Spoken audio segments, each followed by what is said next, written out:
Well, my name's Chris Booth. I'm a retired urologist, so I've done 30 plus years of treating men for prostate cancer. And I can tell you it is a thoroughly unpleasant cancer that you don't want to get and you certainly don't want to die from. Now, we get 50,000 new cases every year in the UK and about 12,000 deaths every year, and that rate is rising. We have one of the worst death rates in Europe, and despite this, we still have no national screening campaign or program. Ironically, at exactly the same time in 2020 that the National Screening Committee were decreeing that we should not have a national screening program, the European Commission was recommending to its nation states, and of course we're not one now, but recommending to its nation states that they set up national screening programs. We believe that the status quo is unacceptable, so our charity, CHAPS, have combined with the National Federation of Prostate Cancer Support Groups and the Freemasons, starting with Metropolitan Grand Lodge, but now involving 4 more provinces across the UK, have set up what we believe will be a national demonstration project to demonstrate that prostate cancer screening can be done effectively in the UK at scale and will save lives. So, to start our programme, we've produced leaflets that we entitled The Who, Why, What and How of Prostate Cancer Screening. This tells you about blood testing with the marker PSA, which stands for prostate-specific antigen. Now we know that PSA is not a perfect marker for prostate cancer. If so, it would be called prostate cancer-specific antigen. But PSA, prostate-specific antigen, will pick up any abnormality or problem arising in the prostate gland. So if the PSA is abnormal, it doesn't automatically mean that there is a prostate cancer present. It just means that there's something going on in the prostate. Usually, this means, for most men, that there is the development of common or garden prostate enlargement, which causes urinary symptoms. Prostate cancer, on the other hand, is almost always absolutely silent when it develops. We want to catch it early, when we can cure it, when it's still inside the prostate gland, which is this little gland at the bottom of the bladder. So if the PSA blood test is abnormal, there is a 1 in 4 risk that there is an underlying cancer, so with odds of 1 in 4, clearly one needs to investigate it further.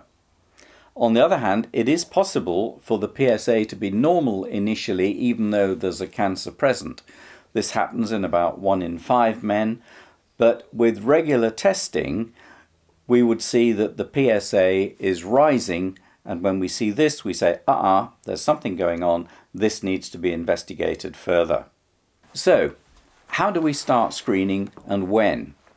Men should be screened with PSA testing between the ages of 40 and 80.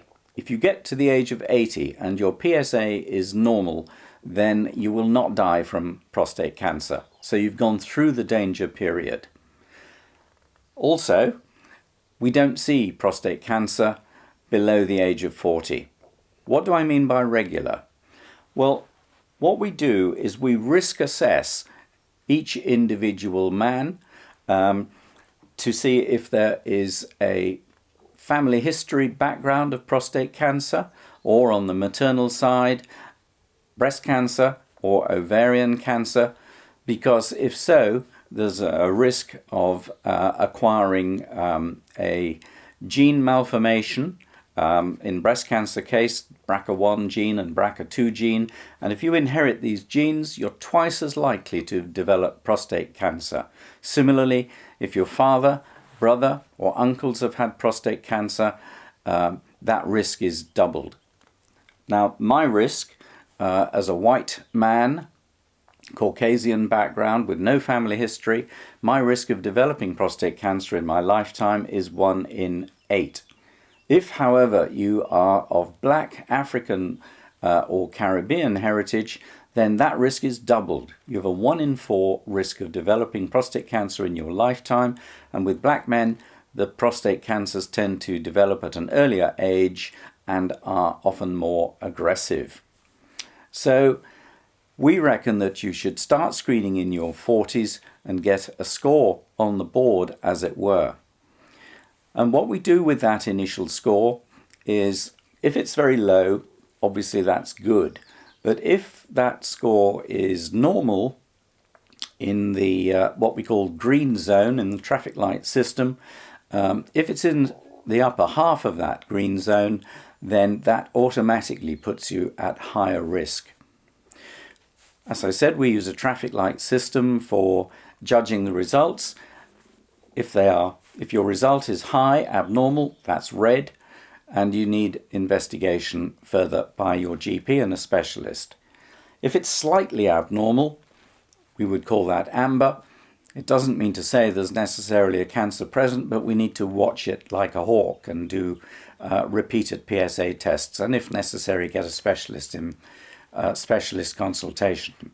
But the majority of men that we test, 90% of them, will have a green result. We then take each green result and risk assess it individually based on race, family history, and the initial PSA result.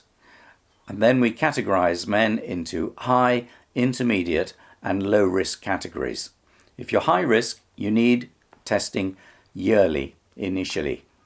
If you're low risk, the evidence suggests you probably only need a test once every 10 years, but certainly we're not brave enough to say that yet, and within this program we're recommending testing once every 3 years. And for intermediate risk, once every 2 years. Once you've had a number of tests, we may well be able to increase the interval. But that's how the system works, and the results go online, or we can still send them by letter. Oh, it's here. or we can send them out by letter, and the letter will give the actual PSA result. It will then tell you how we calculate risk, and we'll give you the actual numbers on which we calculate the risk, and then we give you the follow-up time. Furthermore, we will send reminders. If we want to see you in 3 years, we will send you a reminder every year to make sure that you don't forget. So, with the protocol that we've set up with National Federation and the Masons, with this protocol, we want to demonstrate that we can reduce your risk of dying from prostate cancer by a half. Trials across Europe and North America that have been running for 20 years or more demonstrate that we can do this with regular testing. It's also very important when committing to testing that you see this as a long-term project, not as a one-off test. One-off testing, we know, has very little impact on prostate cancer mortality. We want to save as many lives as possible, and to do so means that you should be testing regularly over the years until, as I said, you get up into your mid-70s to 80, and then if your PSA is normal, you can stop testing because you're through the danger period. But we think that by doing organized testing at scale like this with your commitment, we can demonstrate to the NHS that in the UK we can and should have a national screening program as good as anything else that's going on in Europe and North America. So please sign up and stick to the protocol. Thank you.